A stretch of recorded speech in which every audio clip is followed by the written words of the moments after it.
নমস্কার। গল্পের ঝুলিতে সকল শ্রোতা বন্ধুদের স্বাগত জানাই। আজ আপনাদের জন্য গল্পের ঝুলিতে রয়েছে দীনেন্দ্র কুমার রায়ের লেখা বিধবা।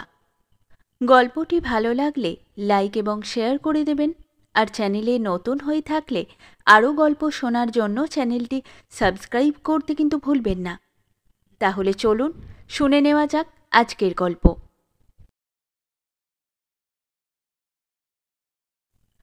অষ্টম বর্ষিয়া কন্যাদান করিলে হিন্দু শাস্ত্র মতে মেয়ের পিতামাতা গৌরীদানের ফল লাভ করেন বলিয়া চারুশীলার মা বাপ অনেক অনুসন্ধানে বিষ্ণুপুরে চাটুজ্যেদের মেজ ছেলে অনিল মাধবের সহিত শুভ দিন দেখিয়া ৮ বৎসর বয়সে চারুর বিবাহ দিয়াছিলেন। অনিলের বয়স তখন ১৪ মাত্র। অনিলের পিতা অম্বিকাবাবুর কিছু জমিদারি ছিল এবং তাহার মা কাত্যায়নী দেবীর সে বড় আদুরে ছেলে। এই দুটি অনিবার্য কারণে প্রথম বয়সে ছেলেটির লেখাপড়ার প্রতি কিছুমাত্র মনোযোগ দেওয়া হয় নাই এবং গ্রামের মাইনর স্কুল অপেক্ষা গ্রাম প্রান্তে জামবাগানে অনিলকে মাসে মধ্যে অনেক দিন দেখা যাইত। লেখাপড়া এমনকি অন্ন বস্ত্রের প্রতিও তাহার যে পরিমাণে ঔদাসীন্য ছিল, পরের গাছের ফলে ও পরের মুখের গালে তাহার সেরূপ অরুচি দেখা যাইত না। এই সংসার বিরাগী আপন খেয়ালে আপনি বিভোর অরণ্যচর মানব শিশুটিকে পরিণয় পাশে আবদ্ধ করিয়া ভব কারাগারে অবরুদ্ধ রাখিবার জন্য তাহার স্ত্রৈণ পিতা ও মুগ্ধা জননীর এই প্রকার মহৎ উদ্যমের কি ফল ফলিবে তাহা কেহ অনুমান করিতে পারে নাই। কেবল বসন্তের এক সুমধুর মলয় মর্মরিত মনোহর প্রভাতে সর্বদর্শীকাল সানাইয়ের তীব্র করুণ সুরে মৃত্যুভরা বিষাদ রাগিনীর মতো একটি অনন্ত বিদায়ের ম্লান আভাস মৃদু সমীরণের সহিত বিশ্ব চরাচরে ব্যাপ্ত করিতেছিল। লাল বেনারসি শাড়ি সমাবৃত অলঙ্কার বিমণ্ডিত ৮ বৎসরের সেই নোলক পরা বধূটি পাইয়া অনিল মাধবের কি বিপুল আনন্দ! উৎসাহে কয়েকদিনের জন্য সে গাছে চড়া ক্ষান্ত দিল। দেশের পক্ষী শাবকেরা কিছুকালের জন্য আপনাদিগের অটল মাতৃস্নেহপূর্ণ ক্ষুদ্র স্নিগ্ধ নীড়ে নিরাপদ হইল এবং অনিলের বন্ধু বান্ধবগণ রাজ্যের সুপক্ক ও অপক্ক ফলের পরিবর্তে সন্দেশ, রসগোল্লা প্রভৃতি বিবিধ সুস্বাদু মিষ্টান্নে আপনাদিগের বন্ধুত্ব ঘনীভূত করিয়া তুলিল। তাহাদের মনে হইতে লাগিল অনিল মাধব যেন তাহাদের সেকালের রাজপুত্র, আর তাহারা কেহ মন্ত্রীপুত্র, কেহ সওদাগর পুত্র, কেহ বা কোতোয়ালের পুত্র। কোনো সোনার জাহাজে চড়িয়া সাগর পাড়ের এক স্বপ্নময় দেশ হইতে যেন একটি সুন্দরী রাজকন্যাকে মধুময়ী বসন্তী নিশায় সুপ্তিঘোর হইতে জাগাইয়া তাহাদের রাজপুত্রের সহিত বিবাহ দিয়ে আনিয়াছে এবং রাজকন্যার সঙ্গে যে রূপার কাঠি ও সোনার কাঠি ছিল তাহাও তাহারা ফেলিয়া আসে নাই। এই রূপার কাঠি নববধূ চারুশীলার মিষ্ট হাসি, আর সোনার কাঠি তাহার সুমিষ্টতর অশ্রুধারা। মা বাপ ও ভাই বোনের কথা ভাবিয়া যখন তাহার মৃণাল বিচ্ছিন্ন পদ্মের মতো বিরহম্লান নত নেত্র দুটি হইতে অশ্রু গড়িয়া পড়িত, তখন তাহা দুটি কনকধারা বলিয়াই মনে হইত। ৫ বৎসর পরে গ্রামের স্কুলে লেখাপড়া শেষ করিয়া অনিল কলিকাতায় পড়িতে গেল।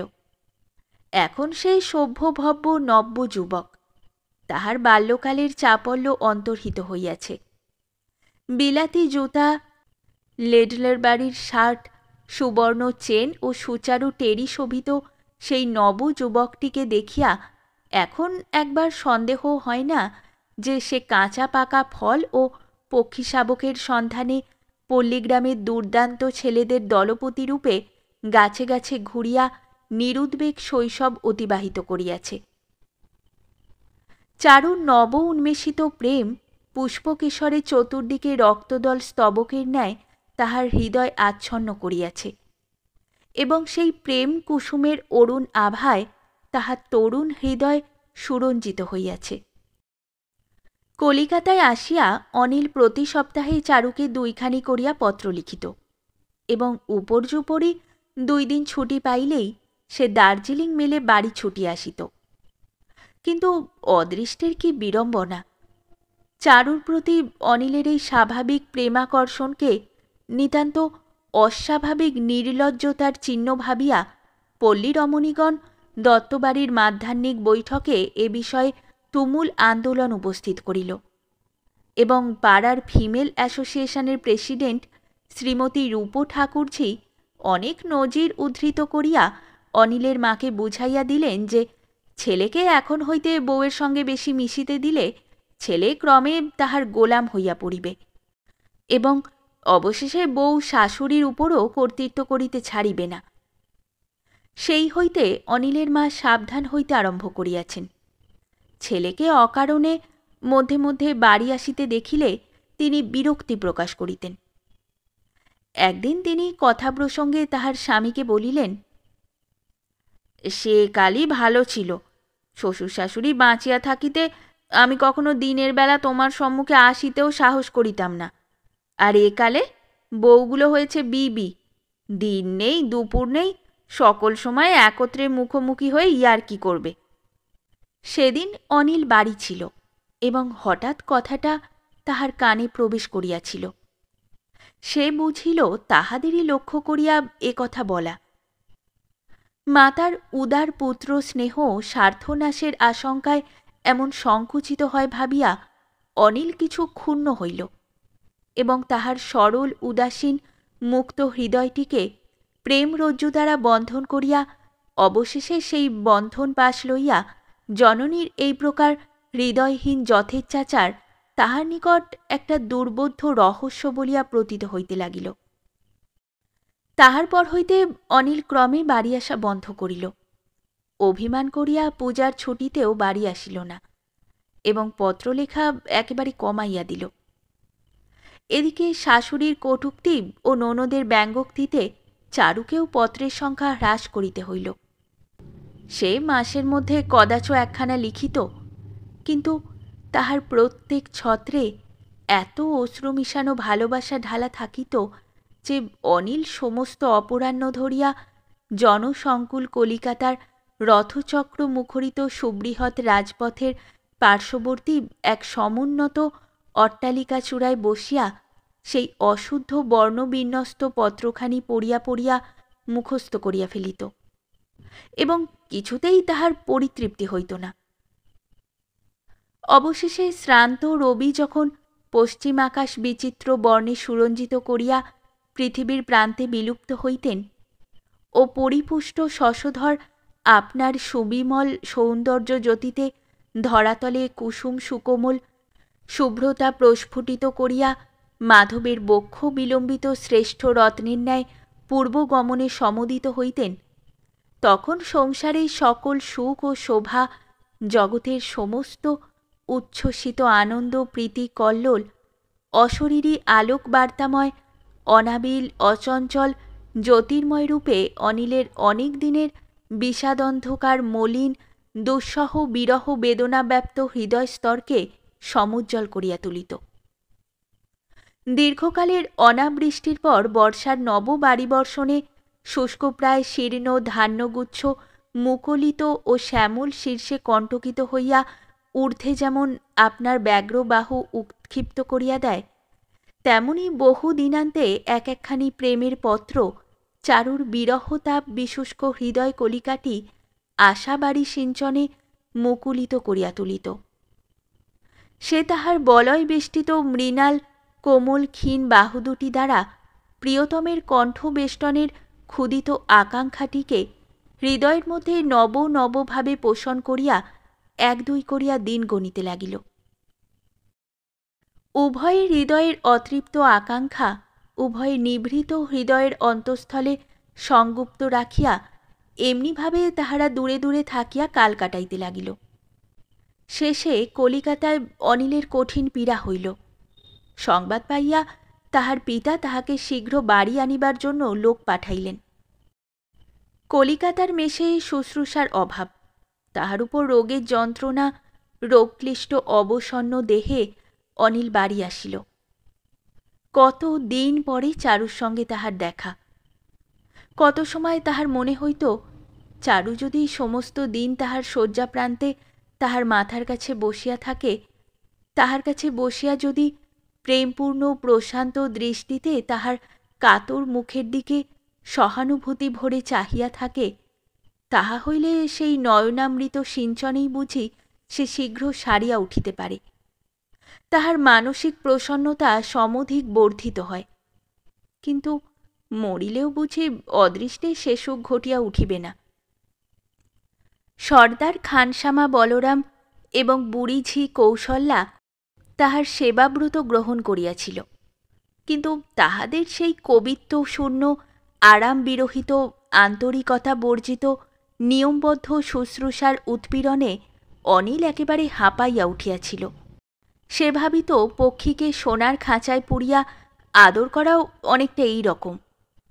লোকে দেখে পক্ষীর সুখের, যত্নের, ঐশ্বর্যের সীমা নাই, কিন্তু অন্যে কেমন করিয়া জানিবে যে তাহার আজন্মের আশ্রয় তরুলতাপূর্ণ মারুদ হিল্লোলিত বিমুক্ত বনস্থলিতে কত সুখ, কত শোভা, কত আনন্দ। বলি শত মূর্খ সঙ্গে লইয়া স্বর্গে যাইতেও অসম্মত ছিলেন, তেমনি ইহাদের সেবায় আরোগ্য লাভও তাহার প্রার্থনীয় ছিল না। চারু কখনো কখনো দিনান্তে একবার মাত্র তাহার কাছে আসিতে পাইত।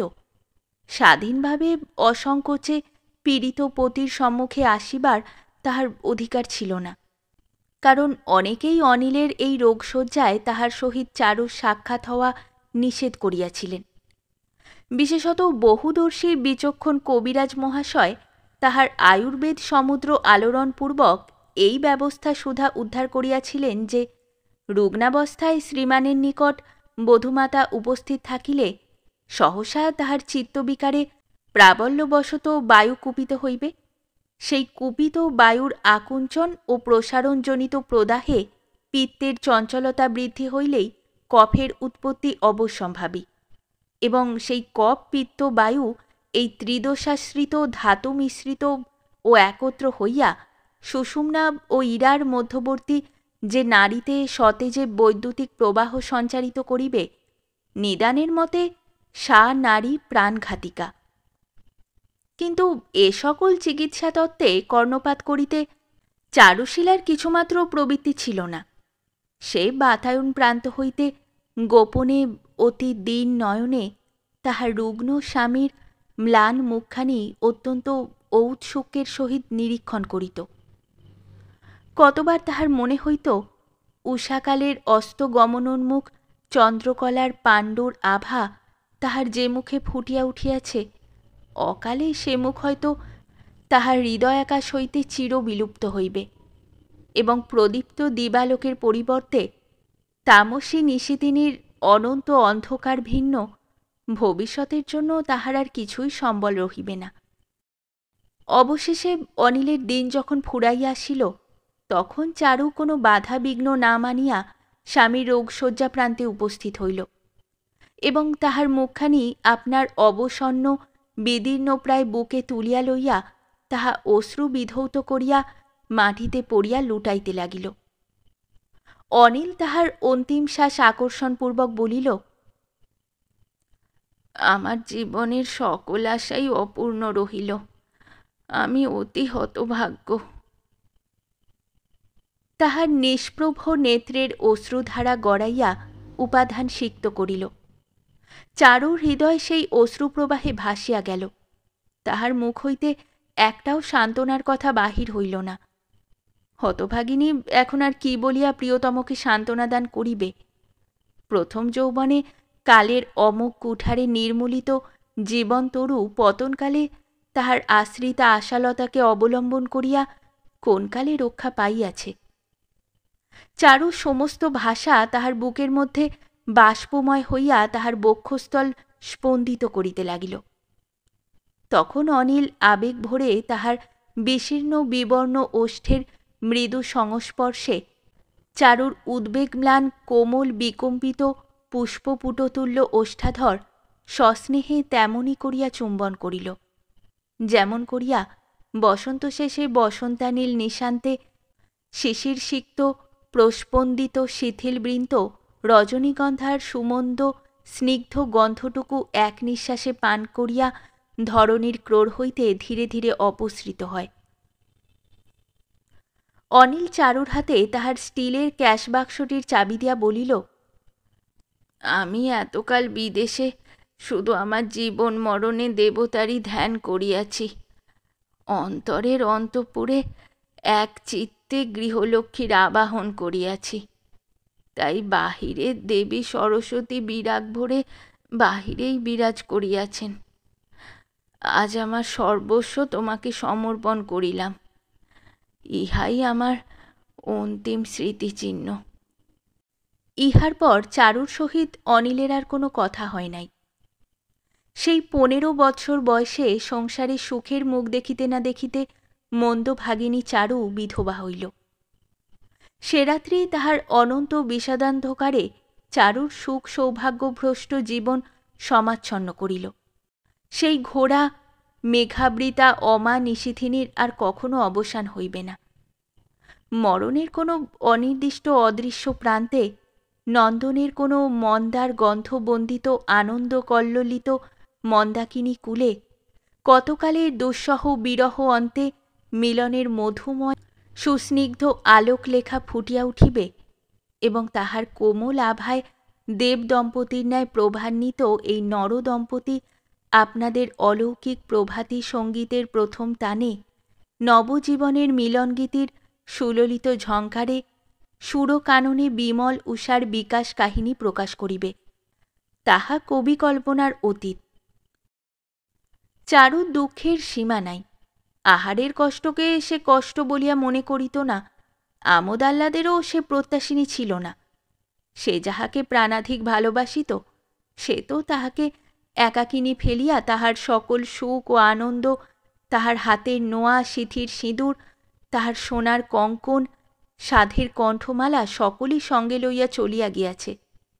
সে শুধু এখন মরিয়া বাঁচিয়া আছে মাত্র, যেন সে তাহার মৃত স্বামীর শোকাশ্রুসিক্ত সজীব সমাধি। তাহার প্রশান্ত প্রসন্ন নির্মল হাসি অপসৃত হইয়াছে। তাহার সে আদর অভিমান কিছু নাই।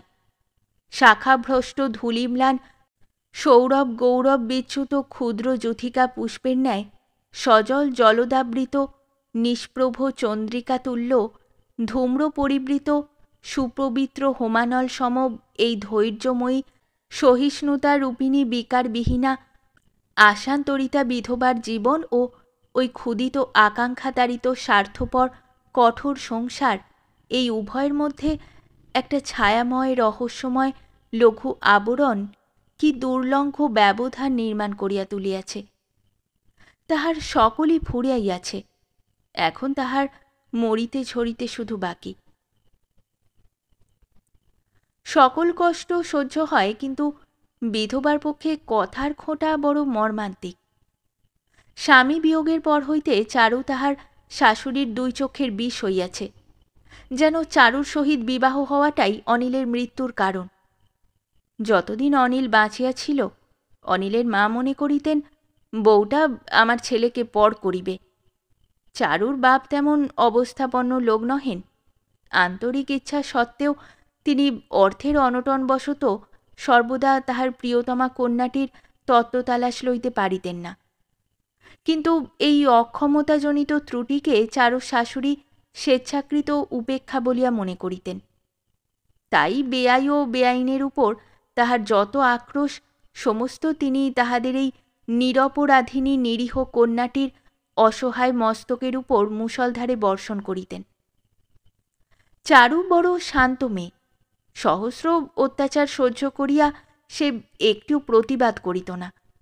ইহাতে গৃহিণীর কোপ আরও বর্ধিত হইত, কারণ চারুর এই নিশ্চেষ্ট আত্মত্যাগ তাহার চোখে অবজ্ঞাপূর্ণ ধৃষ্টতা ভিন্ন অন্য কিছু বলিয়াই প্রতিভাত হইত না।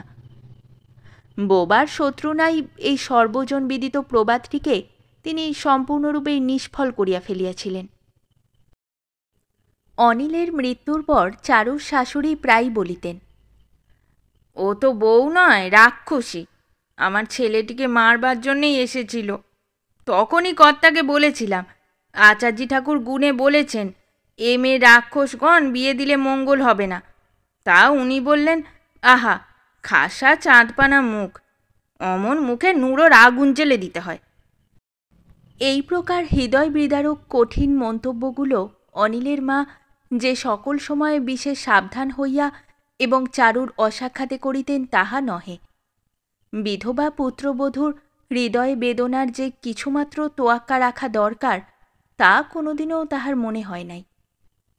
চারু মধ্যে মধ্যে শাশুড়ির রসনেন্দ্রিয় সমুৎসারিত এই সকল অকারণ প্রযুক্ত কঠোর কথা শুনিয়া বিদীর্ণ হৃদয়ে দুই হাতে মুখ ঢাকিয়া নির্জন ঘরে বসিয়া একাকী কাঁদিত।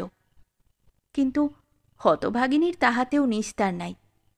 তাহার ছোট ননদ রঙ্গিনী এই উপাদেয় সত্যটি সংগ্রহপূর্বক মায়ের কাছে ছুটিয়া গিয়া বলিত, মা মা, সকলেই বলে বউ বড় ভালো, তুমি কি না কি কথা বলেছ, তাই শুনে বউ নাকের জলে চোখের জলে এক করেছে। তা করুক গে, আমি তো আর নুকিয়ে বলিনি, ভয় করেও বলিনি। নচ্ছার হাবাতে বেটি এমনি করে চোখের জল ফেলে ফেলে আমার সংসারে আবার কি একটা অমঙ্গল ডেকে আনবে কে জানে। চোখের জল ফেলতে হয় রাস্তায় গিয়ে ফেলুক না, সম্বন্ধ তো ঘুচে গিয়েছে।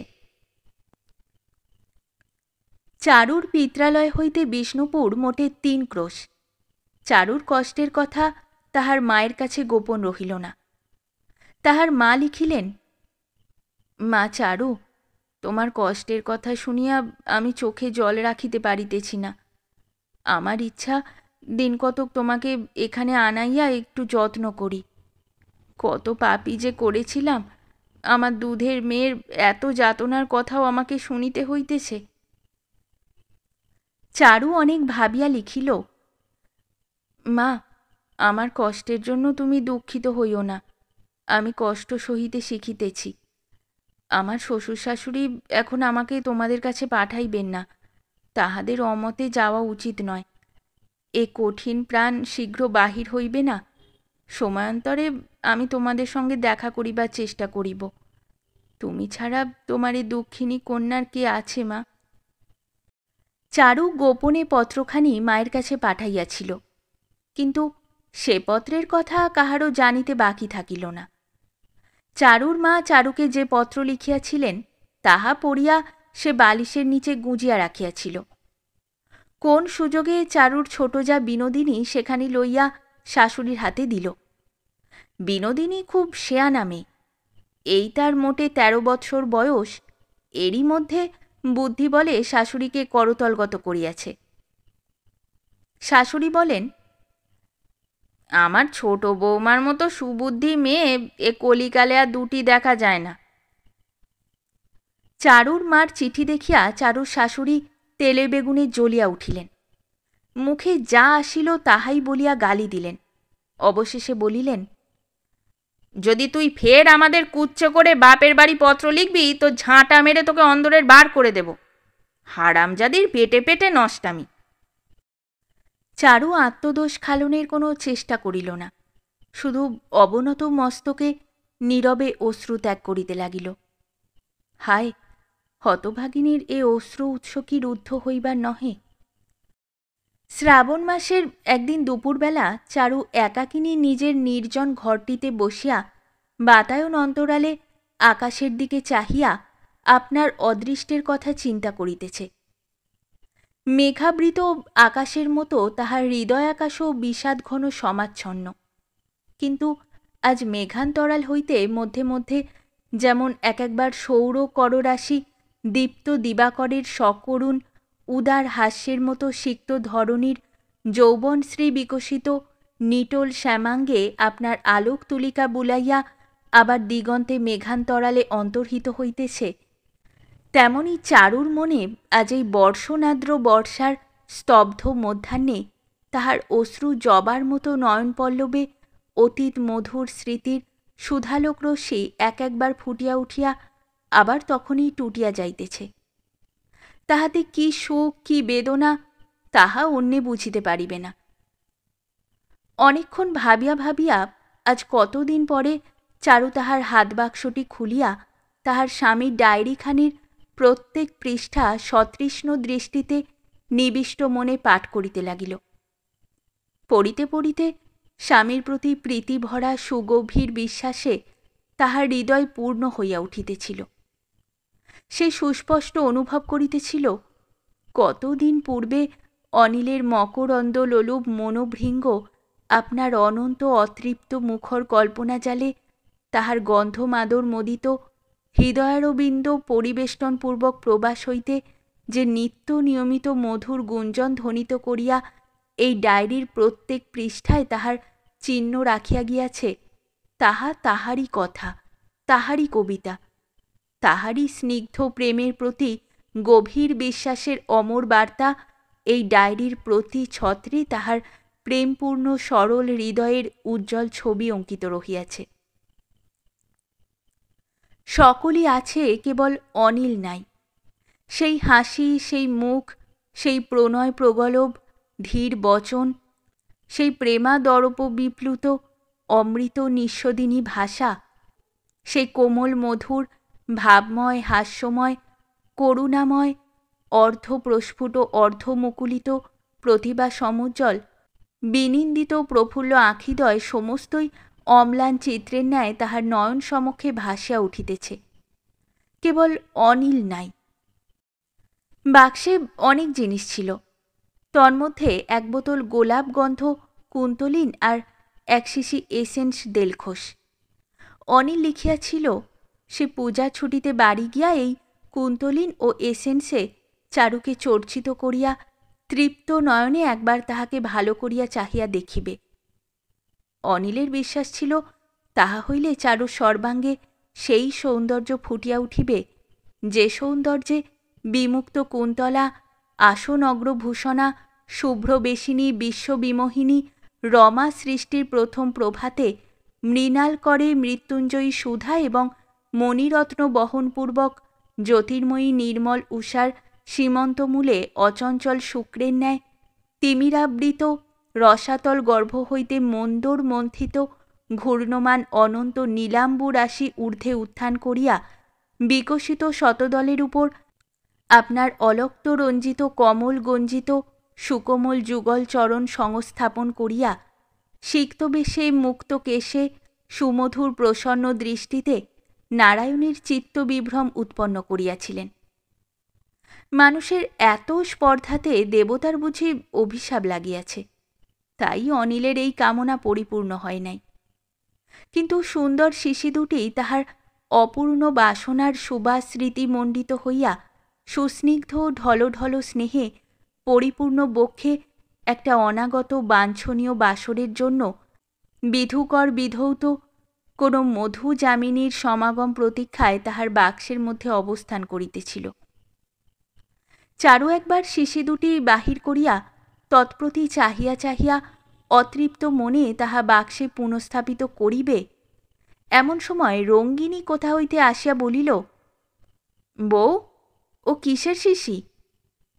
চারু ব্যগ্রভাবে শিশি দুটি তাড়াতাড়ি বাক্সে পুরিয়া ভয়চকিতা হরিণীর ন্যায় তাহার চঞ্চল নলিন নয়ন রঙ্গিনীর মুখের উপর স্থাপন করিয়া বলিল, ও কিছু নয়। রঙ্গিনী মুহূর্তকাল সেখানে দাঁড়াইয়া কি ভাবিল, তাহার পর ছুটিয়া মায়ের কাছে গিয়া বলিল, মা, বউয়ের বাক্সে আতর গোলাপের কেমন ভালো ভালো শিশি, আমাকে দেখে লুকিয়ে রেখেছে, আমি একটা শিশি নেব। তখন চারুর শাশুড়ি চারুর সম্মুখে আসিয়া গম্ভীর মুখে বলিলেন, বউ, আতর গোলাপে আর তোমার দরকার কি?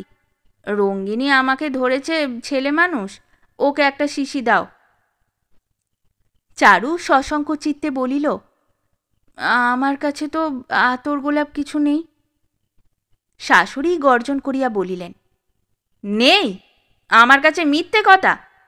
কপাল পুড়েছে এখনো নুকিয়ে নুকিয়ে আতর গোলাপ মাখিবার শখ, লজ্জা করে না? হারামজাদি পোড়ার মুখী, আর কোথাও কি মিথ্যা কথা বলবার জায়গা ছিল না? দেখি বাক্স। চারুর শাশুড়ি চাবি লইয়া জোর করিয়া বাক্স খুলিতেই চারু কুন্তলিন ও দেলখোস দুটি ক্ষিপ্রহস্তে বাক্সের ভিতর হইতে বাহির করিয়া লইল এবং তাহা নিজের বস্তান্তরালে কাতর কম্পিত বক্ষের উপর 2 হস্তে চাপিয়া ধরিয়া ভূমিতলে লুটাইয়া পড়িল। গৃহিণীর বিকট চিৎকারে তখন সেই গৃহদ্বারে পরিবারস্থ রমণী মণ্ডলীর সমাগম হইয়াছিল এবং পাড়ার 2-4 জন রঙ্গপ্রিয়া কুলবধূও এই অসাধারণ কৌতুক দৃশ্য সন্দর্শন করিতে আসিয়াছিলেন। সেই লজ্জাহীনা নির্বুদ্ধি লুব্ধা বিধবার এই প্রকার ঘৃণিত আচরণ দেখিয়া সকলেই প্রথমে স্তম্ভিত হইয়া চিবুকে তর্জনী স্পর্শপূর্বক ভাবিতে লাগিল, কি সর্বনাশ, এ যে ঘোর কলি। অবশেষে বিস্ময়ের আবেগ কিছু প্রশমিত হইলে তাহারা এক বাক্যে চারুকে ধিক্কার দিতে লাগিল।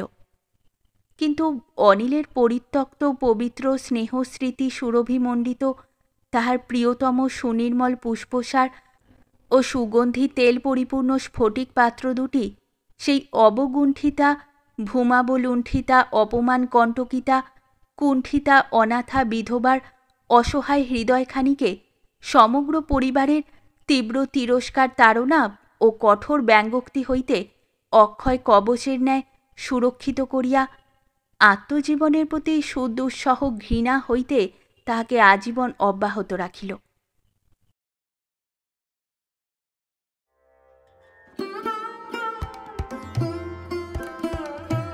শেষ হলো আমাদের আজকের গল্প। গল্প পাঠে এবং বিভিন্ন চরিত্রে আমি তৃষিতা। গল্পটি ভালো লাগলে লাইক এবং শেয়ার করে দেবেন, আর চ্যানেলে নতুন হয়ে থাকলে আরও গল্প শোনার জন্য চ্যানেলটি সাবস্ক্রাইব করতে কিন্তু ভুলবেন না। খুব তাড়াতাড়ি নতুন একটি গল্প নিয়ে ফিরে আসব।